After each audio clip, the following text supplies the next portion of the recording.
Hello everyone, welcome to Indie Voice, and today is the first demo review about a really good JRPG game coming soon for the Nintendo Switch. This game I have to say I'm really excited for, and that game is called Project Octopath Traveler. It's a working title, but hopefully we'll see what the new title is later. Created by Square Enix and Acquire. Now, as this game shows, it's called Octopath for a reason, because you get to choose between 8 heroes, or travelers as they like to say.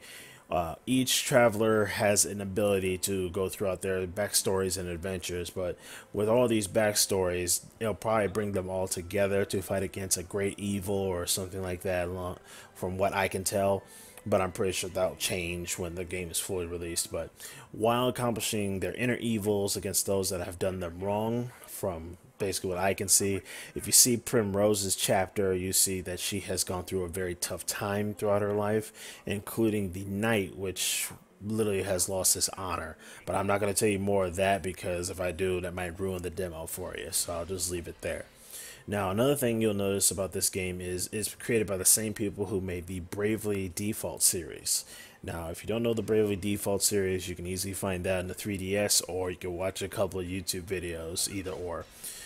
You'll also notice the game has a mixture of a CG, pixel art, HD 2D visuals, which also gives the game a strong setting and feel to it. Now, what I mean by strong setting and feel to it, I mean normally pixel art has that certain definition about it. It's like Hyper Light Drifter or any of those other games that uses pixel art to bring in a good smooth setting or good visuals when it comes to it. That's why I sort of like Pixar more than other type of art designs.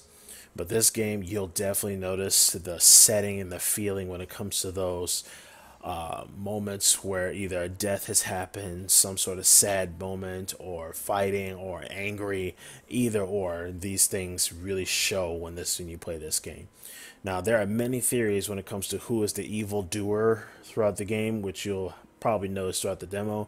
My theory is it's the men with the crow tattoos, and it has something to do with that mercenary. But I'm just gonna say there, until you play the demo, you'll see what I'm talking about. But we won't know more until the game is released. Now, each traveler has different abilities, such as the knight, which has this ability called challenge, which means he can challenge anybody in the village. He can probably challenge a senior citizen, or an old lady, or a kid, or whoever, and he gains experience points from it. As weird and wrong as that sounds, it's basically the honest truth. But there are some characters that have the little marker above the head that says you can't challenge them. So trust me, I don't know anybody who you can challenge yet, but there are a lot of people in the village when you first start the demo that you'll see you can challenge. The next character, which is only the 2 characters you can choose in this demo, is Primrose.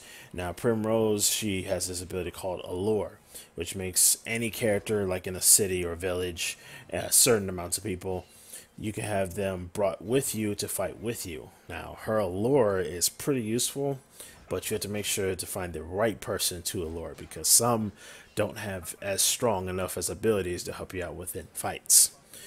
Now, if you have played the Bravely Default series, there is the same ability that they use for that game with this game, which is an ability called BP, or Boost. Now, Boost helps you bring more damage towards the enemies. Now, you can use a fire ability, or you can use swords, you can use the level slicer ability, and it does more damage when you charge it up from 2x to 4x, and with that ability it times it by 4 to probably do over 1,000 damage, which you have seen throughout the demo playing in the background here. Using Boost, or BP, helps you win fights faster. If you don't want to do that, trust me, you're going to have a tough time, because Boost is definitely something really useful when it comes to those certain fights you really don't want to deal with, or certain enemies. But don't take my word for it, just play the demo and you'll see what I'm talking about. The demo is available for the Nintendo Shop for the Switch. You're allowed to play up to 2 characters as Primrose the Dancer and Ulbrich the Warrior. Now, go and experience their journeys and how they start, and you'll see how dark the tale goes. Thank you for liking, commenting, and subscribing.